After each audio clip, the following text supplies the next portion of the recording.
Brunson. Back half of the fourth quarter. Brunson to the paint. Timeout, Utah. Himself out of that problem. And Porzingis a long three. Bang! Back to Doncic. Doncic pulls up, three-pointer. Bang! Bang! It's good! Doncic wins the game at the buzzer! Let's go! The Dallas Mavericks have made some of the most head-scratching front office decisions in NBA history. Ask any NBA fan, even as far back as 2018, and they would say that Dallas had a bright future. At that point, they had just drafted Luka Dončić, a player who would ultimately make the league his dog up until now. You know that when a player says that the EuroLeague, a league that Luka played in as a young teenager, is harder to score on than in the NBA, then he must be pretty good. The Mavericks also drafted Jalen Brunson in this draft, who, although didn't make his impressions up until a few years in, was a great building block due to his winning mindset because of his time in Villanova. In both of their rookie seasons, the Dallas Mavericks made the move to get Kristaps Porzingis, a 23-year-old former All-Star who had Mavs fans thinking that they had the second iteration of the Nash and Nowitzki duo. This was a peak time for Mavs fans. By 2022, the trio of Doncic, Porzingis, and Brunson really found their feet. They made the Western Conference Finals that year, with all three of those players being 23, 27, and 26 years old. All of them were either in their prime or they were entering it. This was a scary thought for the league, and yet somehow, not even a full 3 years later, all three players are gone. Just a footnote in the Dallas Mavericks history. Dallas Mavericks are the laughingstock of the NBA, and I'm here to talk about why. Make sure to like, subscribe, and hit the notification bell if you enjoy the video. Tim, I understand that Jalen Brunson may be on his way to New York. What more can you tell us? Jalen Brunson, a player who could have been a cornerstone for the Mavericks, now thriving as a star in New York. But why did Dallas let him go? It all comes down to indecision and mismanagement, a theme that you'll notice a lot throughout this video.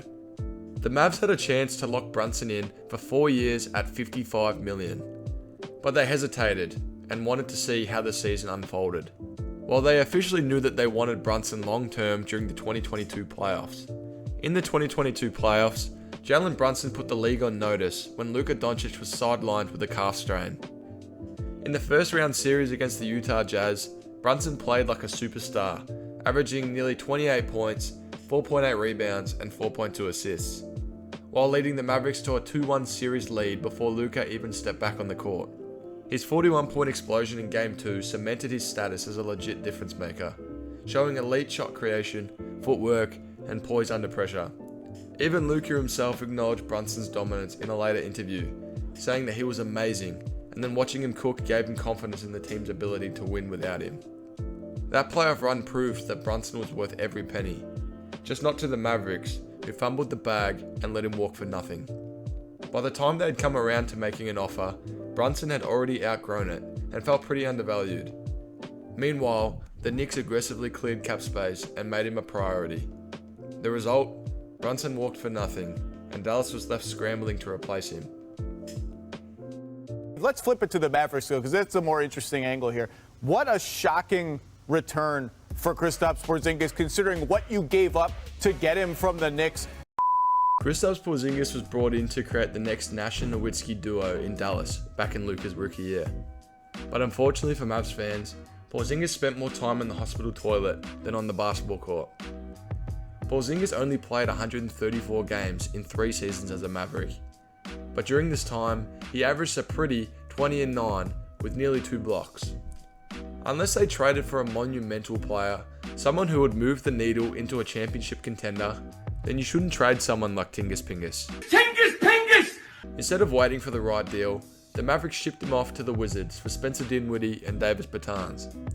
No draft picks, no young assets, just a salary dump that ultimately led to nothing. Now, I understand that Luka and Porzingis may have had some beef, but according to Jason Kidd, their head coach, that was absolutely squashed. Trading a 20-10 big for role players was a horrendous move.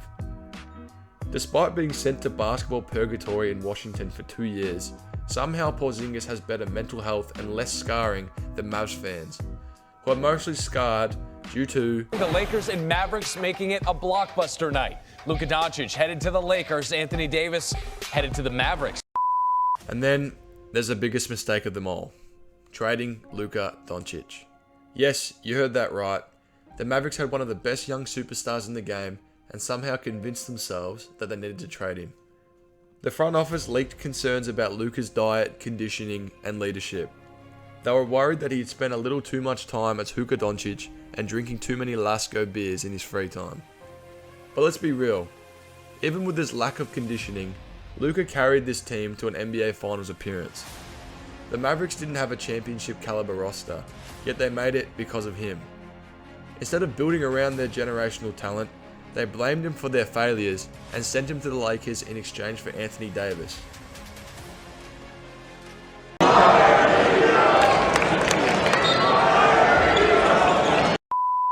Although Dallas does have two All-Stars on their roster in Anthony Davis and Kyrie Irving, they are in a weird position. Their superstars are unfortunately always injured. Kyrie just went down last night with an ACL injury, and Anthony Davis literally has the nickname Data Davis. It's hard to build a winning culture when your players can't even rely on your superstars to be available. These players are aging at 32 and 31 years old respectively. They will eventually fall off due to age. And where will the Lakers be at that point? With the prime Luka Dončić, who you could have had if you weren't so brain dead. It's not just bad trades, it's a shift in team culture. Mark Cuban, Luka's biggest supporter, is no longer the majority owner. The team's new owners, led by Miriam Adelson, appear to be more concerned with financial flexibility than actual basketball success. Moving Luka helped them dodge the luxury tax, but at what cost? Fan support is crumbling. Maverick fans are openly abandoning the team, and their future is now murky at best. So what's next for the Mavericks? They have two All-Stars in Davis and Kyrie, but both have major durability concerns. If they can't stay healthy, Dallas is looking at a full rebuild in just a couple of years. The worst part, they could have had a prime Luka Dončić leading them instead. It's hard to build a winning culture when your stars can't stay on the court. It's even harder when your front office keeps making baffling decisions. The Mavericks had a generational talent and wasted it. Now, they're stuck in a weird purgatory, and it's all their own doing. What do you think? Did the Mavericks just make the biggest mistake in recent NBA history? Let me know in the comments. Make sure to like, subscribe, and hit the notification bell. In the meantime, I'm Josh Stevo.